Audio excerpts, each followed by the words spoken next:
अगर आज कोई आपसे पूछे कि गोल्ड लेना सही रहेगा या सिल्वर, तो ज्यादातर लोग बिना सोचे कह देंगे कि सोना सबसे सुरक्षित होता है, क्योंकि हमारे घरों में, हमारी सोच में और हमारी परंपरा में गोल्ड हमेशा से भरोसे का नाम रहा है। शादी हो या मुश्किल वक्त, गोल्ड को सबसे मजबूत सहारा माना गया है। लेकिन असली सवाल ये नहीं है कि गोल्ड अच्छा है या नहीं। असली सवाल ये है कि आने वाले समय में पैसा किस चीज में ज्यादा समझदारी से बढ़ सकता है, क्योंकि आज की इकॉनमी वैसी नहीं रही जैसी 10 साल पहले थी। दुनिया धीरे धीरे ग्रीन एनर्जी, इलेक्ट्रिक व्हीकल्स और नई टेक्नोलॉजी की तरफ बढ़ रही है।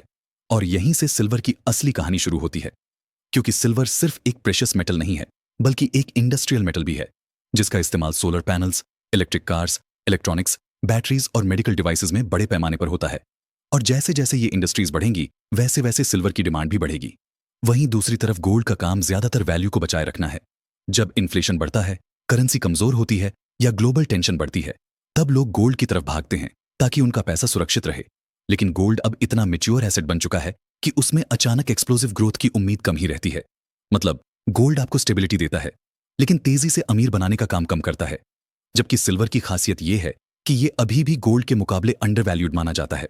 और इतिहास गवाह है कि जब भी इकॉनमी में बड़ा बदलाव आता है, तो सिल्वर चुपचाप तेजी से ऊपर जाता है। हालांकि इसमें रिस्क भी ज्यादा होता है, क्योंकि सिल्वर जितनी तेजी से ऊपर जाता है, उतनी ही तेजी से नीचे भी आ सकता है।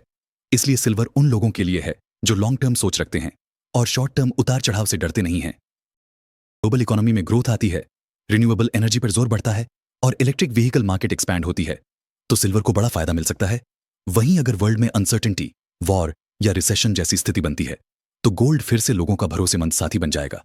इसीलिए समझदारी इसी में है कि गोल्ड और सिल्वर को लड़ाने के बजाय दोनों को बैलेंस में रखा जाए। जैसे गोल्ड पोर्टफोलियो को स्टेबिलिटी देता है और सिल्वर उसमें ग्रोथ का एलिमेंट जोड़ता है। आम आदमी के लिए भी सिल्वर इसलिए आकर्षक है क्योंकि ये गोल्ड के मुकाबले सस्ता होता है और कम पैसों से भी इन्वेस्टमेंट की शुरुआत की जा सकती है। लेकिन सबसे जरूरी बात यह है कि कोई भी मेटल ओवरनाइट अमीर नहीं बनाता, ना गोल्ड और ना ही सिल्वर। ये दोनों पेशेंस का खेल है। और जो लोग सोशल मीडिया की हाइप में आकर जल्दी फैसला लेते हैं, वो अक्सर नुकसान उठा। अगर आपको सिक्योरिटी चाहिए तो गोल्ड आपके लिए बेहतर है। अगर आपको फ्यूचर ग्रोथ की उम्मीद है तो सिल्वर आपको मौका दे सकता है। और अगर आप दोनों चाहते हैं तो सबसे स्मार्ट रास्ता यही है कि दोनों में संतुलन बनाया जाए, क्योंकि असली इन्वेस्टमेंट वही होती है जो आपको डर के बिना सुकून से सोने दे और लंबे समय में आपके पैसों